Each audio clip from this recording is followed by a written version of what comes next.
do I sit? Here? Guys, keep clapping till we get to the front. Yeah.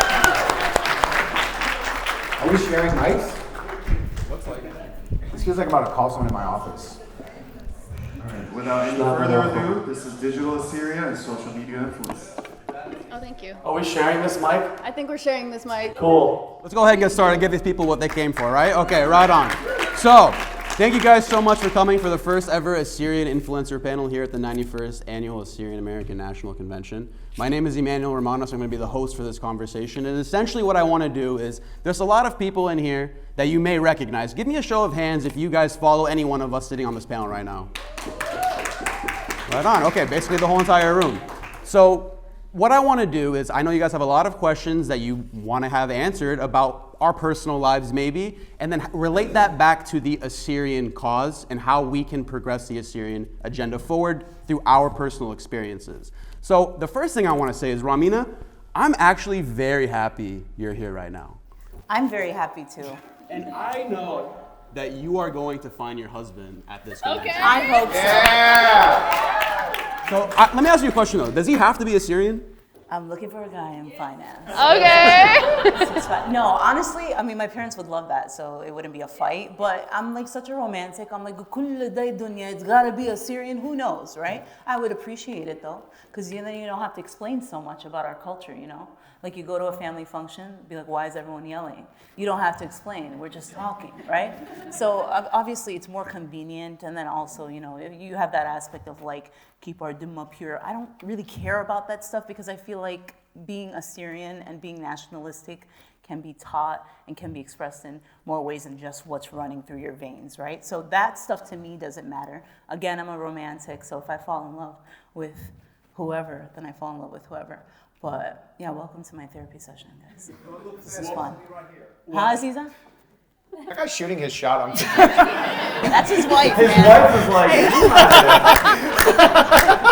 Hold on, an old man came up to me yesterday when I was dressed as Yom at Tony Kalgarakis' booth yesterday. I hope he's not in this room. He pulls out his phone, he goes, "This is our honeymoon." And I'm like, you know Yom is fake, right? Like, I'm not actually a 50-year-old woman. Very uncomfortable. Thank you, Ammo. Thank you. So Paul's actually engaged to a Venezuelan. Yeah, what's up? So was it ever a point of contention for you and your family when you told them, hey, I'm not going to be marrying someone who looks like us? I mean, she does look like us. Does she? Yeah, she does. I have 4 brothers. So my oldest brother, one of my older brothers married a white woman. And my mom like had a lot of rub with it. She was like, you know, she's not, you know, they not like us. Okay. You know? Different. Wrap it up. Yeah.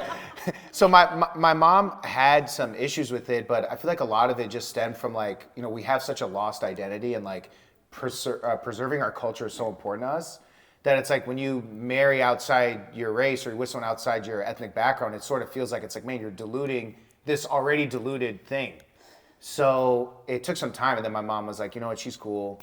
And then my mom got over it. And then I was like, Mom, you know, this is the woman I want to marry. She's Venezuelan. And then my mom's like, you know, we are very similar. You know? And it's like, yeah, like even when I first met her and I was like, you know, you're from Venezuela. My parents are from Iraq. I was like, man, people want your country's oil too.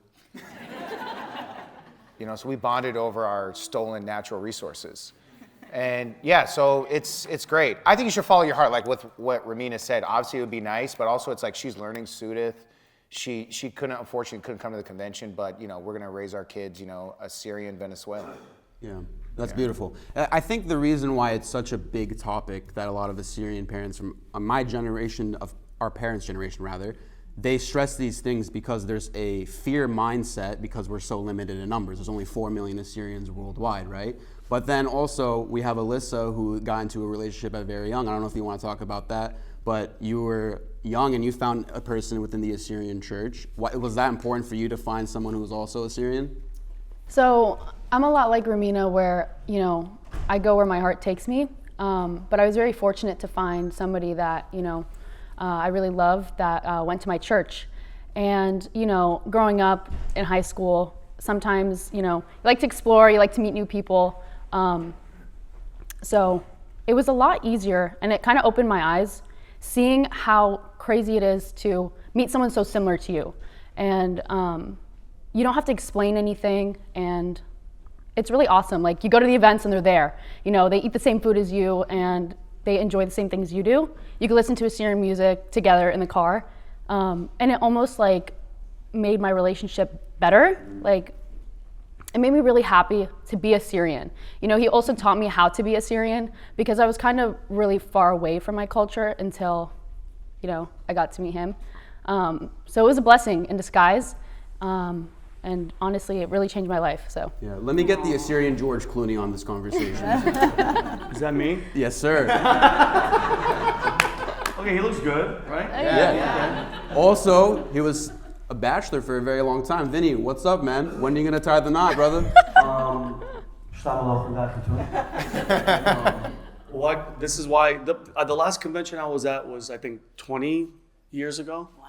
It was a long time ago. There's a lot of ups and downs, but I mean, this is one of the reasons. I think at 46 years old, it took me 46 years to figure, get rid of all the bad stuff in your life. Think about it. I went from 18 military, then Hollywood. So I was away from the family. And by the way, Assyrian fathers, they don't give the birds and the bees talk to the kids. Like, they never talk about. They don't sit down and go, okay, Shmi.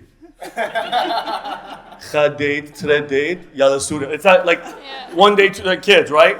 So I went from there to Hollywood, so it was just bad. And then once I it's older, but then you realize what you want. You cut out all the negative stuff in your life. That's why I'm at a convention like this, and I get 100%. You go with where your heart goes. But if there's a possibility that you can find an Assyrian and build a relationship like that, that 4 million to me needs to go to 8 million, because a lot, I'm being dead serious. We hear all these stories about Hudaya and Mishal. Everybody's having kids and kids and kids and kids. I don't complain about the issue anymore. I don't think complaining about it. It's what are we going to do to fix it and to multiply? Because at the end of the day, it's a numbers game, right? Numbers. We need to pump the numbers up. That's it. And all the I'm not being perverted or anything like that. It's like we go to the event like yesterday. Everybody's on one side, everybody's on the other side. No. Stop dancing in a line. Get in front of each other. Dance, whatever, face to face. Start meeting Assyrians. Start dating Assyrians. And what are we waiting? Why are we in here? Let's go find Vinny, somebody. this question was about you, Vinny. Let me ask you. Oh yeah, well me too. That's why I'm here. Let me ask you this though. First of all, yeah. So let me ask you, when you say pump these numbers up, they're like, okay, that's great, but how can I afford a family of 6, 7? How do you We do can that? do it. We have a big community. It takes a village. If you, and this is, I'm happy that you asked that, if you genuinely believe in Allah and Sheikh and everything, you're going to be fine. Because in the Bible, what does it say? Do not worry. Do not worry.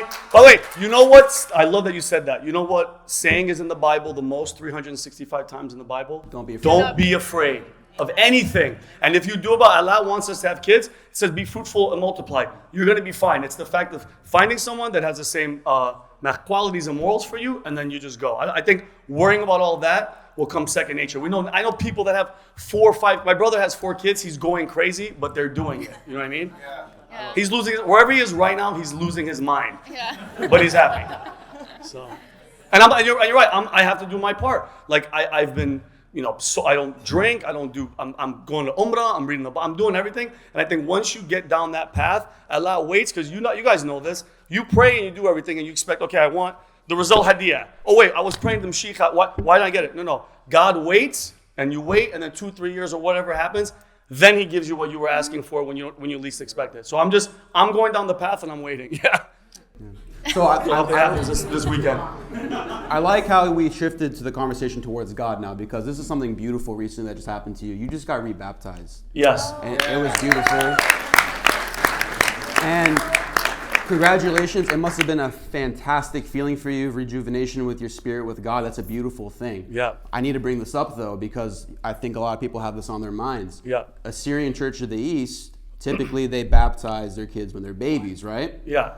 They don't really believe in rebaptized. Yeah. So was that a point of contention between you and your family, or were you baptized as a child? 100%. And I just think when it comes to rules of Allah and your personal journey and and I'm not trying to be disrespectful. I told my mom, she's Sureta. She was kind of like, come on, you did it when you're young. I go, Mom, this is a moment where, because you do it when you're a child, you don't have any say, you don't remember anything. There's photos of you.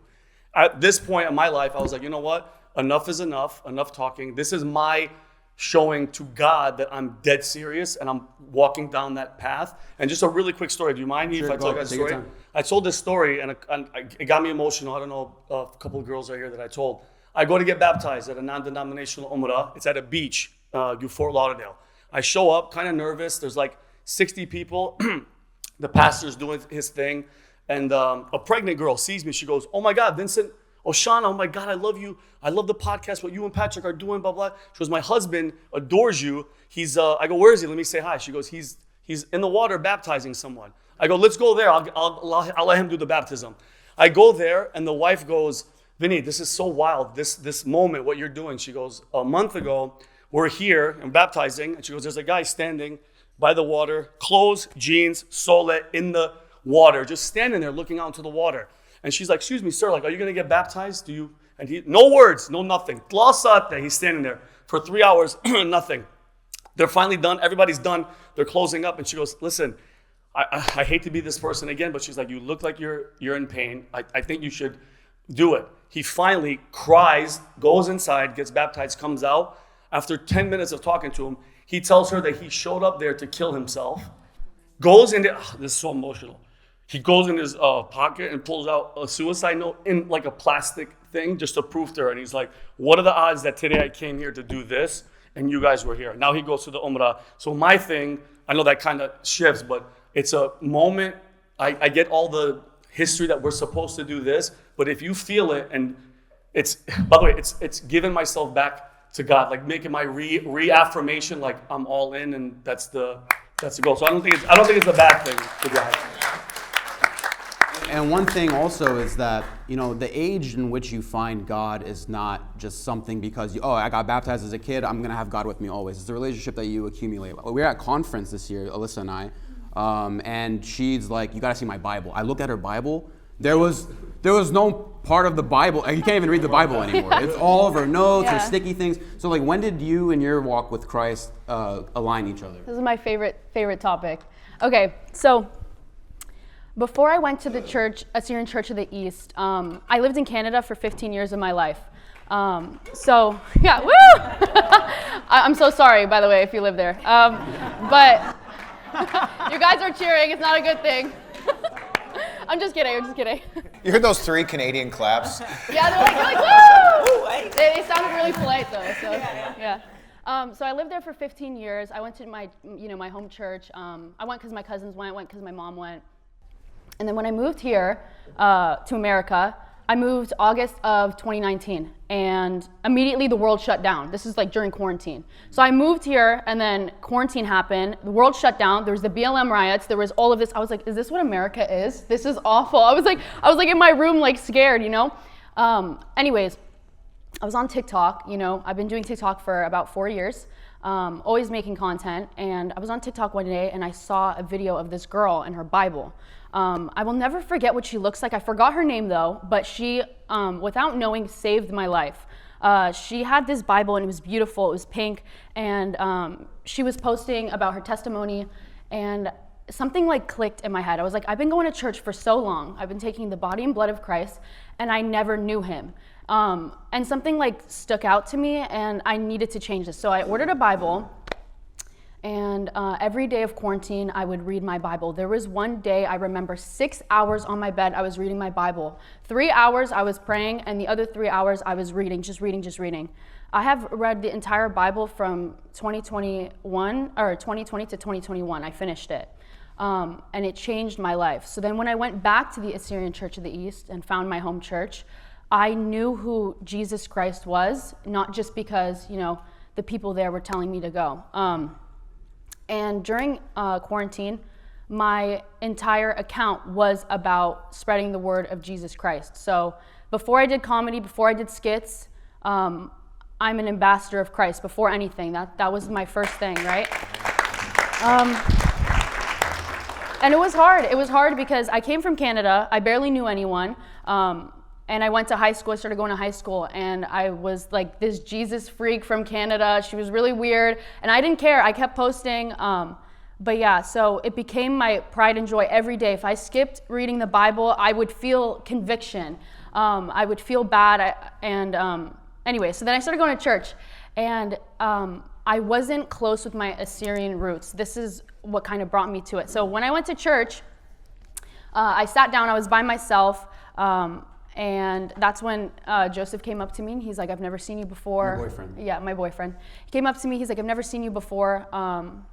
Like, what are you doing here? I told him my story. And then he's been going to church his entire life. But when I spoke to him, it's like he never knew who Jesus was either. And I'm like, how are you gonna come to church? The best way I like to put it is sometimes Assyrian people have like this checklist. You know, if I get Qurbana, if I go to all of these events, if I, show up to Tukhrana, then I'm gonna go to heaven. If I get baptized, I'm gonna go to heaven.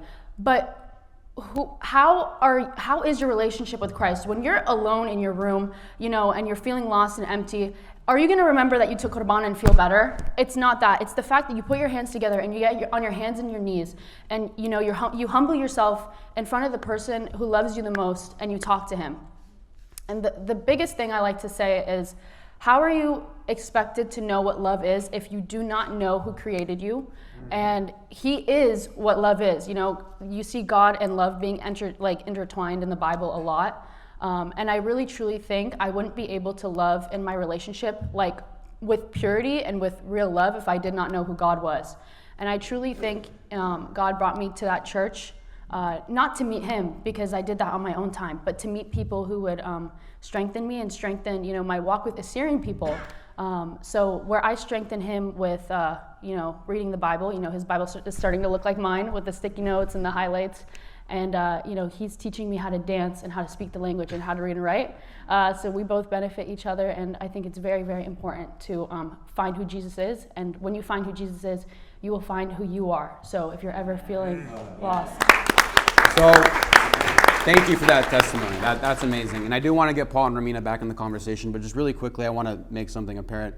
Ellysa has 4 million followers across all social media platforms by 19 years old, which is insane. Vinny is on two of the biggest podcasts currently on YouTube and Spotify and all the other places where you can get these amazing podcasts on. He goes on the Piers Morgan show regularly now. You have these crazy political battles and conversations. Ramina is opening up for some of the biggest names. She's having her own shows now. She's selling out other places when she's doing her tours. Paul, the same thing, associated with some of the biggest comedians in the game and is one of the biggest comedians in the game. All these Assyrians who have God in their life are all of a sudden on some of the biggest platforms in the world. And I don't think it was a mistake that this happened, right? You see, I was having this conversation with my friend Georgienko, and I was talking about it, I go, there was you, Inanna Sarkis, Benil Dariush, now it's Patrick, this panel here. There's so many Assyrians. The enemy thought that back in the day when they were killing us, they wanted to uproot us from the world, but little did they know that they were planting us all over the world, and now our roots are deeper than ever before, and they can never hurt us again the way that they did in the past. So I just wanted to make that apparent before we go into this next topic. You had a death threat on your life, bro. Oh, yeah. Yeah. Can we talk about this? Yeah, we can talk about it. Well, first of all, is the guy here? Yeah, man. He's from Canada? Wait, what was he? What ethnicity? Chaldean. Well, his ethnicity was Assyrian. Oh, was he? Really? Yeah. But he says Chaldean. Yeah. It was just a Chaldean dude. By the way, are there Chaldeans here? Make some noise. I said noise. But there we go. All right, cool. I just want to make sure. Cool. Is this I don't know, this is my first time at convention. Do Chaldeans come here? Well, they came because they know you were going to be here, so there's 3 because of you. Yeah, man. I posted a video where I'm also rediscovering my own identity. I was doing some research, and I was just I was traveling the world doing comedy, and I'm meeting people, and they're like, so what's your ethnic background? I'm like, well, my parents are from Iraq, and I'm Chaldean. And they're like, oh, you're Assyrian. And I'm like, huh? Genuinely didn't know that. I heard the word. And then once I started to do more research and talking to more people, I was like, man, this is crazy. So I started to just feel compelled to tell everyone what I discovered. And it's so crazy, especially like mostly in the Detroit area, to tell them that they're Assyrian. To them, it feels like they're like, yo, you're erasing my history and saying I need that I'm wrong my whole life. And I'm like, yeah.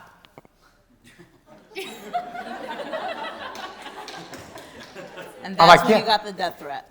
Yeah, and then so I went hard and I was telling people, I was like, yo, you know, Chaldeans were Assyrian. Like, we should actually talk to the Assyrian people more, and we should actually like be united as one people. As like Vinny was saying, it's like all these other ethnic groups, they're so united, and it's because they all have something in common, their identity. So if we can't agree on identity, that's an issue. Yeah. You know, so I'm like, man, we all gotta like come together. So I started like talking about this, and then I got a message from some guy, and he goes, hey man, I see your tour schedule, and I'm gonna show up to your show, and I'm gonna kill you. How dare you say Chaldeans are Assyrians, you're trying to erase a Chaldean identity? Watch your back. And the guy DM'd me from his business account. Okay. So now I have this home renovations company. You ain't remodeling your new home after you get married. Bro, this was like 6 months ago. Yeah. Is he in jail? Did you report him? No, bro, the guy's still doing kitchens. The guy's still doing kitchens. The guy he goes, I'm doing basements now. And I'm like, shit, that's where he's gonna put me. He's building one for you. He's like painting it. He's like, I hate him so much. I'm gonna find him. Big Chaldean flag on the wall. Yeah, he goes, call now for your free estimate. I was gonna call him and be like, hi, I have a question. Can you make an Assyrian backsplash? But this is a problem, though, right? This is a problem because I said 4 million Assyrians worldwide. That includes the Chaldean numbers as well, right? But if there's a group of people that don't recognize that they're a part of one thing, at what point do we just say, hey, okay, leave them, let them be their own thing, and then how about Assyrians succeed so much that the only thing that they can do is when they go up to them and be like, hey, what are you? And they say Chaldean, like, oh, I don't know what that is. But if they say, oh, Assyrian, like, oh, yeah, I know those guys because they're so popular and famous, all these things. Why don't Assyrians just focus on being so great instead of telling the other Chaldeans, hey, you're actually this? Because now it's a issue of ego and pride. You're telling someone that the thing that they were raised with their whole entire life is all of a sudden a lie, that they're not really this thing, right? You're actually this. It's a whole identity change, right? So if we change the lens of looking at it as in, hey, don't push on identity, let's just focus on being so great that people would want to associate with us. How do you feel about that? I think it's both, right? Like, there's some Chaldeans, like even my own family, like when I talk about I'm Assyrian, they're like, I was born Chaldean and I'm gonna die Chaldean. And they say it with so much conviction. And they're like, I don't give a fuck what you say. You're gonna say you're Assyrian, that's cool. This is who I am, I'm Chaldean. So it's like, those people, in terms of like getting through to them, really I just have to be an example and let them come to their own conclusions when they're ready, right? Like I listened to the Luki and Shemesh podcast, they're here right now. What up, players? Yeah, and like they did this whole thing about the Chaldean flag. Like I had no idea the history of the Chaldean flag. I had no idea what it was. And I think, like even there's Chaldeans now, like I go to Detroit, I'm like, how long do you think Iraq has been a country? And they're like, I don't know, 1,000 years? And then I'll look at them, they're like, 1,500? I'm like, bro, under 100 years. And there's a lot of people don't know basic history because I think the community in Detroit, they're too focused on just making money and just making it, that their identity is just something that they just kind of skirt over. They're like, oh yeah, I'm Chaldean, I go to church and I do this, and that's it. And I think it's so much deeper and so much richer. So I do feel like it's a responsibility for me to at least talk about this and share what I found. And I think it's also the delivery, because there's a lot of Chaldeans that are like, oh, Assyrians are so cocky with who they are. And I'm like, yeah, anyone should be proud of who they are, you know? And then there's like, yeah, they keep trying to force it down my throat. And it's like, their perception of it is always gonna be that way, you know? And there's no control of that. Like, even I was talking to my brother, we're at Disneyland, and we got into an argument on the Goofy ride. You got an argument at the happiest place in the For me, world? he goes, not the Goofy ride. Like literally we're on the Goofy ride. And he goes, yeah, but if you look at the church history in 1983, what are we gonna, you know? And I'm just like,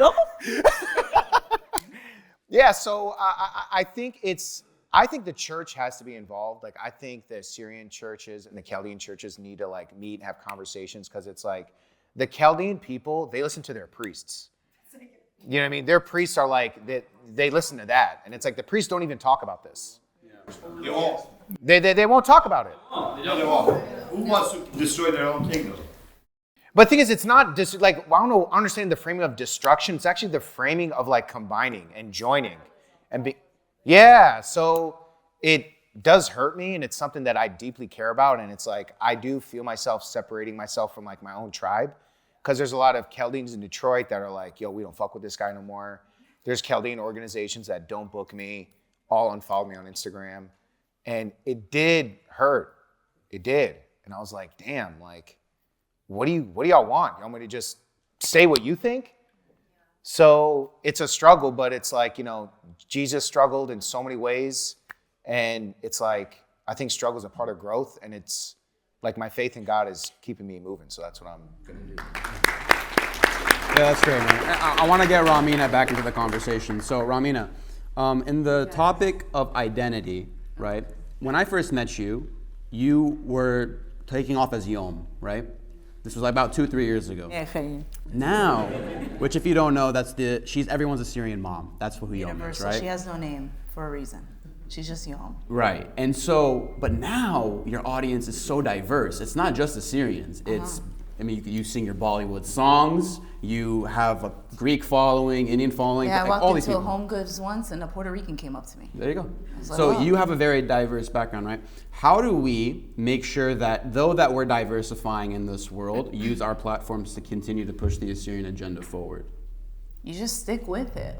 But do you not worry that like other demographics will get tired and be like, oh man, No. like what are you talking about? Like, No. who are these people? No, because if they're there, they came along for the ride. I'm not going to switch up based on who starts following me. If I switch up, it's because I want to switch up. I want to explore new content. But I feel like I will always gravitate back towards the videos that explain my life experiences. And I am Assyrian. My life experiences were very Assyrian. So it's always going to come back down to that. And when people reach out to me, for example, like the Arab News wanted to do an article on me, and it wasn't the woman's fault. She thought I was Arab. I was like, I need to very thoroughly specify that I am not Arab, I am Assyrian. Can you imagine if that article launched and it was like, an Arab American woman, Ramina Odisha, forget the Chaldean Assyrian debate, okay? I would have been canceled, okay? But I make it a point to say, I'm Assyrian, and I always say, it's Guifat Allah wherever I go, and I'm hoping I don't have to go back to teaching, but I can't wait till, and I'm gonna manifest this, I'm gonna be there one day, sitting next to Vinny on the Valuetainment podcast, and Vinny, I didn't hear you say yo. Hell yeah. Yeah. Well, up there somewhere one day where I can be like, yes, I'm Assyrian, and then you've got magazines and articles writing about an Assyrian, Assyrian American woman doing X, Y, and Z. That's the day I can't wait for. It's like that moment where we take pride in like, Mama, we made it. Like, we're on the map. And we do have people that are on the map already. That's why I brag about you. And honestly, I don't care. When people say, like, oh, Chaldean Assyrian, I'm like, he is all of the above. Like, yeah, Paul Elia is doing big things, and he's our people. I always say that he's our people. So I will always, always gravitate back towards my stuff, the Yom. Love it, love it. Vinny. Yeah. So, like I said before, you are now a reoccurring person that goes on the Pierce Morgan Uncensored show. I actually have on Monday. Yeah? That'd be three? The third time? I mean, that fourth time. Okay. And for people that watch that, I'm red. The last time you did it, I thought you were gonna have a heart attack. Do you know what? You guys, who has actually seen the Piers? Okay. Do you know why I'm red and about to have a heart attack? I'm not in the studio. They bring a van. You sit in the van. The air conditioning is off. They put a fake city behind you. And then I'm in there with another white guy that's just doing the thing. And I'm in the sun with no air conditioning. You're performing in a van? In a van. That's the Piers Morgan panel. When they have the whole panel, I'm in a van with no air conditioning. Miatin with a suit, dying. And they want you to sweat. Yeah, exactly. So now, but you're also on the Patrick but David podcast. You have your own podcast, The Unusual Suspects. And the reoccurring theme across all of those three platforms is politics, right?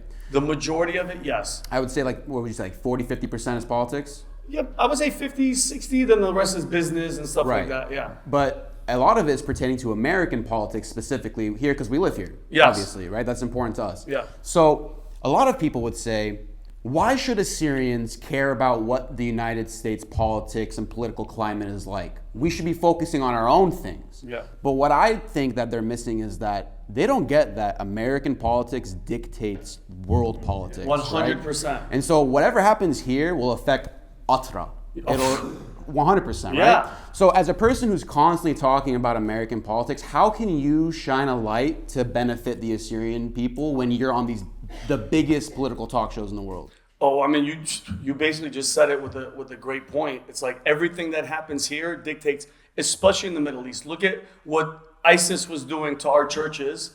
You guys remember that? Breaking everything and doing everything. These are ISIS and all this. This is a direct result of the actions that the United States government takes, politics, right? When it came to killing Saddam Hussein and getting rid of him, ISIS is born. I wouldn't say born. It's all a plan. And then these people go on and they're killing Assyrians, they're killing Christians. And I think 100%, I think not only like I'm actively involved in it, it's waking people up and letting them know. Yesterday I had a conversation, I don't know if some of you guys saw it, there was like 4 younger Assyrian kids. For Pelgit Sahat, we were sitting there, we had our own podcast about what's happening, how we need to fix things. Because, bro, if this place falls, if the United States falls, and I'm telling you guys right now, during Rome was one of the greatest empires ever, okay, ever. Did you think as a Roman, were they walking around going, this isn't gonna last, we're gonna cease to exist, period. I feel like I'm that guy in Rome going, guys, wake up, pay attention, we have to, like, not even speak truth to power, we have to change things because we're going down that path to the end. And if this place falls, bro, forget the Middle East, Sudan, we're not gonna, it's gonna be one of the ugliest things ever because we're not gonna have a place to be in this country, let alone what Sudan are trying to do overseas. The counter argument to that would be, Vinny, what are you talking about? Because look at all the things that America did that ruined our country back home. You were a veteran. You are a veteran Yeah. for the Air Force, right? Yeah. So thank you for your service. Really you. appreciate it. And so you actually, it's really interesting with you. I was going to bring this up in a private interview with you, but now I'm going to bring it up publicly because I think it's a good opportunity. Your parents were from Iran. Your dad Yeah. went to Yonkers. Yes. Then you were born and raised in America. Yeah. You enlist in the military for the United States to go back to Iraq. Yeah. Right? So how was it with you where it's like, man, my family escaped this place so we don't die. Yeah. And you enlist where you might I die. have to go. Oh, dude, I think I said it once in a joke where I'm just like, my mom would always, like, no joke, during like after 9/11 and everything, I had orders to go to Baghdad, like no joke. I had them ready to go. I took the anthrax shot. I did it all. And then as I'm about to leave, my mom was like crying. This is like a week out. Bags packed. She goes, Vinny, his shot beat, Tom. She's like, really be careful. And I'm like, Mom, I'm trained. If I hear gunshots, I'm on the floor. She goes, no, I'm worried that you're gonna go there and see people that we might know. and then I realized, could you imagine, like, I'm in Iraq and I kick down a door and like, everybody get down. And my uncle's like, Vinny, Khalid, hey. So it's crazy. The fact that you put it like that, it's wild that, and Sudan, and just really fast, when people talk about Assyrians, and I love how you guys are talking about how proud we all are. I don't think, like, and especially reading the Bible, we're on page 10. We're already in there, Assyrians. Mashiach, we speak the language that Jesus, I don't think people really fathom. When he comes back, and he is coming back, we're exactly, thank you, love. Give her a round of applause, she gets it. Yeah.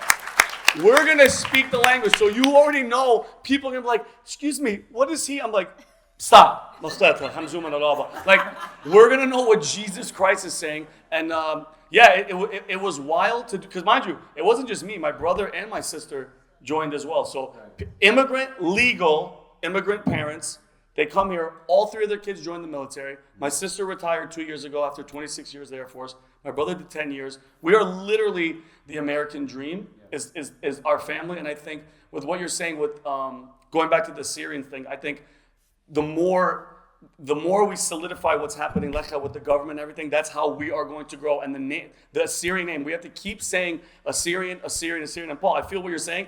Everything is about divide. Even when you meet an Assyrian, like, oh, you're Assyrian? Men'ika. Where are you from? You know what I say? Yeah. Why does it matter? I don't give a, we're Assyrian. See that? I stopped the cussing. That's Allah. I almost cussed. But why does it matter? Men'ika, what mountain? Where? Why? Because you want to judge? Who cares? I'm Assyrian. Next. Let's Yeah, go. Jews don't do that. They're like, oh, you're Jewish. Finance? Yeah, let's make money together. That's yeah, no, it. law. It's like, Yeah. what? So that was beautiful. Thank you. You're beautiful. Not like that. I want to actually open up questions for Q&A for everyone here. If you have any questions for any of us on the panel right now, please feel free to raise your hands. I don't know if you want to pass the mic around. So does anyone have any questions, comments, or concerns about the conversation? Pushback maybe, and anything that was said. By the way, thank you guys for raising your hands. I thought one guy was going to be like, I have question. Please. Hello? I just want to say I'm very proud of you guys, honestly. You're like a new breed of Assyrian we didn't have before. Like in the media and influencers. What's your last name? Sorry. Aziza. We know you. Sargon, we love You you. don't know Sargon Sadi. I love Sargon. So you guys are all in the comedy sector, like, or at least started there. Same thing with Georgienko and also Inanna Sarkis. What do you think? Why do you think comedy is a successful thing, at least in our community, that brought you up to a wider audience? And does it speak to comedy itself, or is it specific to a Assyrian situation right now that you might feel somehow needed? And Assyrians are more, let's say, motivated to follow you guys and get some laughs. What is the key that for your success, let's say, in comedy versus other, let's say, sectors? Thank you. Who wants to take that one? I can start. I think Assyrian people take themselves very, very seriously. You know, we're very traditional people. Tradition has been passed on for many, many generations. You know, most of us know how to speak the language, not because we know how to read and write the language, but because, you know, it's passed down from our parents. That being said, we take ourselves very, very seriously. So I feel like, you know, when Ramina first came out and was making, you know, a light of the situation of like a strict mom or a mom, you know, that doesn't really want to listen, or, you know, shining light on those where we can all come together and just laugh when it's not about division or, you know, what title we fall under or, you know, what umrah we go to. When it's just about laughing and being together, it's something that we can all agree on and all share a laugh. And I think it's a very beautiful thing. It's medicine, straight up. I feel like we had the Osher drama group and probably something more before. I'm only 32, so I don't know what we had before, but I remember watching these old YouTube clips and dying of laughter. Like, we had some great, like, Assyrian drama groups, comedy, that sort of thing. I feel like for a time, though, maybe from 2000 till 2020, it kind of just disappeared. So I feel like during quarantine, when I was making these funny videos, people were like, oh my God, you're reminding me of this. Like, I did the why you care, right?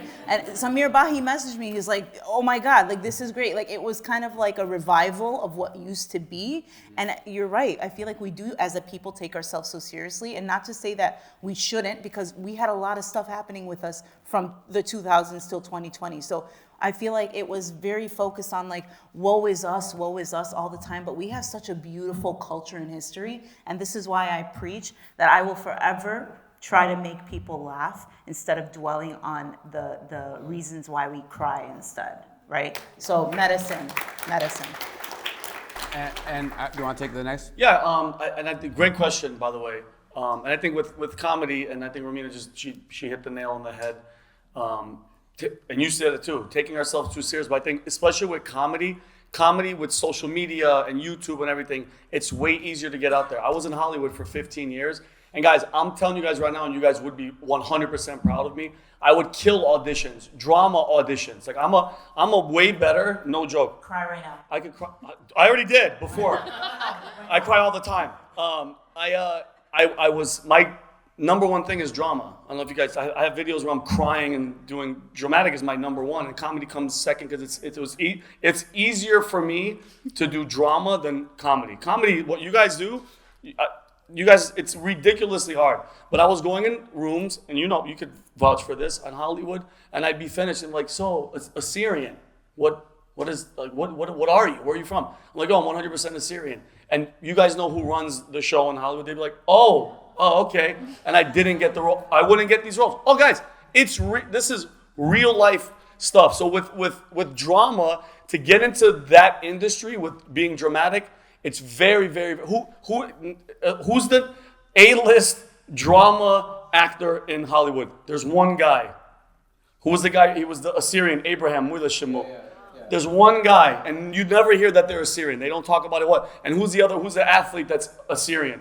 Andre Agassi never mentions that he's Assyrian, right? Period. So getting into that world is so much difficult. So at least with comedy, we kind of take the back door and we come in and make people laugh, and then all of a sudden now they're getting to see that we could do drama and stuff like that. I'm gonna cry right after this just to show you guys.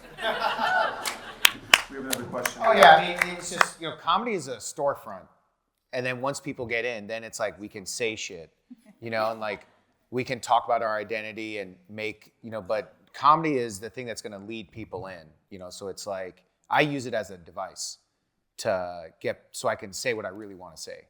So, and yeah, and also the internet, everyone's sharing comedy stuff. No one's like, look at this sad story. And like, that's not like as viral as like, oh, here's this funny thing. Unless you're Ninib, then for sure. Oh yeah. The kindness content also works too. That is right, yeah. I once tried to pretend to be homeless and sell wristbands so Nina will give me money. He's like, I'm gonna buy this whole thing. I'm like, what about these? Free trip to Disney also. Shout out to Nina, by the way, man. This guy's a king, bro. Ninib's a king, player. Ninib's a king. For those of you who don't know Ninib, he is one of the biggest Assyrian content creators in the world as well. He should have been on this panel, but for last minute reasons he couldn't be. Sorry, next time hopefully. But he essentially has raised tens of thousands of dollars for homeless individuals, where he goes out by himself and he finds people, he puts them in hotels, he helps them so generously out of their own money in his pocket. So he's a great guy. Love you, Ninib. Yeah, bro, this guy's on some sane energy. Like, honestly, it's like I try to model what I want to be after how he looks at life. So Nina, you're the man, bro. I love you, player. Hey. I have a question for all of you. You guys, like everyone here knows, Middle Eastern people are very hypercritical, and we love to be against things and never for things. So I'm sure you guys have to deal with that a lot as content creators. I have faith that you guys will keep doing what you're doing regardless and keep putting yourself on the maps. But I'm wondering, how do you guys personally feel about how your audiences have received you? Like, what kind of feedback do you get specifically from your Assyrian audience, and how do you guys feel about that? Like, from a personal experience. Yeah, honestly, aside from that one, those few death threats. Yeah, I think everyone is receiving it pretty well. I mean, all y'all showed up, so, yeah. I am a super sensitive person, so when I first started and I would get that like one hate comment, I would like cry, right? Like genuinely, I'd be like, Mom, look what this person said. And then like you just need to grow thick skin. For the most part though, I can't complain. Like aside from that like one Instagram page, it's like Assyrian Warrior 10-9-3658. Like they'll comment some stuff like just being trolls, but you just gotta grow thick skin. Like the most I do is like I'll jump in my family group chat, which is titled ADD for obvious reasons. And I'll be like, look what this person says. And then my answer like, why should we comment back? And I'm like, no, hell no, I hate drama. Don't go after it. So I feel like I've been received fairly well. The Facebook moms and dads scare me though. They do, because they're very aggressive. They're not scared to be like, nkhop. Or this and that, So it's like my mom times 100. But no, it's fun. I think I've received more positive things than negative. You guys want to provide input? Yeah. I actually take the criticism and use it to my advantage, because I feel like if I don't do that, then I'll be very upset with it.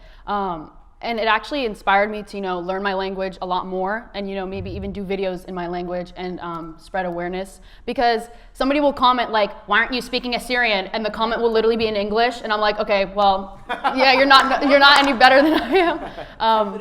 Yeah, go ahead, use the Aramaic keyboard. Let's see you. It inspires me to do better and learn more, because when you're put in a spotlight where people are like highly critical of you, you have to, one, grow thick skin, and you also need to get educated. Like, I can't afford to be uneducated in my people and back home and what's happening. I can't be uneducated when it comes to these things. So it forces me to learn more and improve myself. So you could always take something dark and make it light. I just want to be comfortable for 2 seconds. I feel like I've been hunched I back. know, me too. No, that's a really, really good question. I mean, like, all I ever get is positive. I mean, obviously we get the small negatives, but whatever, it doesn't bother me. But like yesterday, the amount of people that were talking to us and like, I absolutely love it. I'm not gonna lie. Like, do you guys think, like, do you guys want more? Meaning, I personally want more Assyrians to put us more up there and push us more. I think we're doing okay, but again, bro, it's meaning the Assyrian, I'm putting Assyrians as a business. How do we put ourselves up there to the next level? I work at Valuetainment for Patrick David, half Assyrian, half Armenian. He's building a freaking, like, I see the stuff behind the scenes, guys. What Patrick is trying to do, and he is the most, I'm telling you guys right now, yes, half Armenian, he's proud. The Assyrian pride is up here. And what he's trying to do, bro, is create, it's unbelievable. Him and his father, Gabriel, his sister, Paulette, we talk about, dude, I only speak Assyrian with his father, Gabriel. Like, I challenge myself all the time with this guy. And he's amazing, the whole family. But what he's trying to do is to give us a platform to open studios and shoot stuff where we can shoot the drama and stuff and use Assyrians. But I just feel like for people that are supporting Suraya, like, more of an effort, like, meaning let's put us, whoever you're supporting that's in our world, because there's more Assyrian content creators, Benil, Dariush, everybody. It needs to be, I think, amplified more and put Assyrians on the front. I want a day to come where I don't have to go like this. No, Assyrian.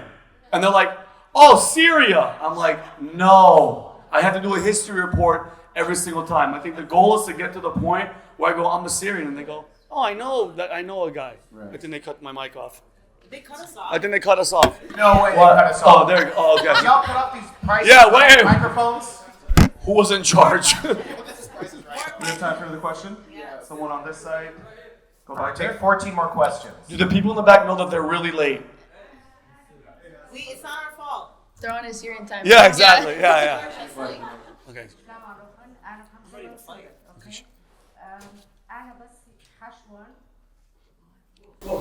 خشوان كوميدي غير ما بس ما حكيتناش كوميدي كانت هاي نيشة وهاي بنا قملت هاي خنيشة منطق قملت تروكم يعني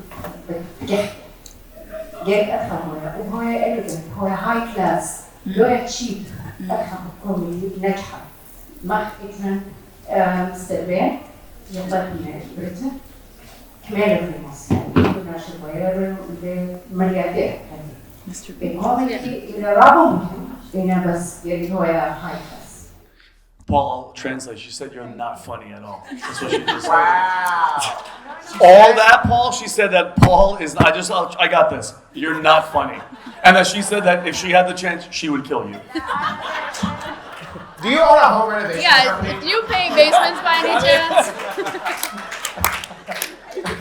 I love that.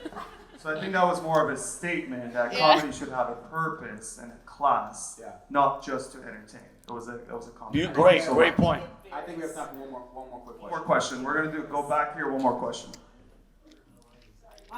Shlama Vincent. Shlama look Azizi. I appreciate you and Patrick recognizing your Assyrian identity. I just wanted to say, if you can, put an Assyrian flag in the background. It's funny you say that, but Gabriel, his father, every time I see him, he's like, I'm gonna ask, because I don't want to just put it there and get in trouble, but I'm not gonna get in trouble, but just know that I'm gonna do it because of this conversation. We are a fan, by the way. I love you, thank you. You should invite him over to the convention. We all know that he almost made it here, but there's another conference that Valuetainment has this week, and it's pretty big, and trust me, he tried. And if not, next year it's in Anaheim. I'm promising you he's gonna go to that one. Yeah, for sure. We want to see him. We're gonna go up here for one last question.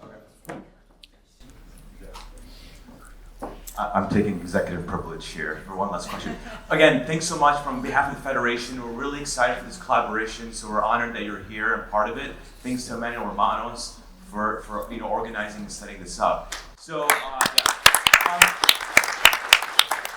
So I'm one of the co-founders of Gishru, which is a trip that takes young Assyrians to Iraq, and it is to kind of reclaim our identity. And now we are pretty much a digital nation. The topic of this panel was digital Syria. So we're all in one space. And so when I've been in Iraq on our trips, a lot of the Syrians there mention you guys. They know you, they follow you, and they take a lot of inspiration that you guys are so famous and you guys are using your platform for good, for not only for entertainment but for our people there. How great would it be? How great would it be if you guys go to Iraq and meet with our people? And as Gishru, we would love to help organize this and set this up, but it gives so much. Just regular Syrians that are not famous when we go there, they're so excited to see us. To know that people from the diaspora that left generations ago are going back to connect with our people. Imagine how much more so if they see their idols. They're people that look after. It just got really real. I think I'm gonna go this year. I've been wanting to for so long. Yeah. I'm down. You guys are all witnesses, right? There better be good security, I'm telling you that right now. Because some people are not gonna like my face. That's what I was about to say. Is that right? All right, well, I think that's it for the time. Yeah, so thank you guys so much for coming to the first ever Assyrian Influencer panel. Hopefully we'll see you guys next year with an expanded panel. Maybe we'll have 6 or 7 of us next time. So if you guys enjoyed this, please tell your friends, spread the word about it. And then one fun thing I want to do, I want to take a group selfie of us. Do you guys want to be in this group selfie? Oh, please. Let's do it. Thank you, guys.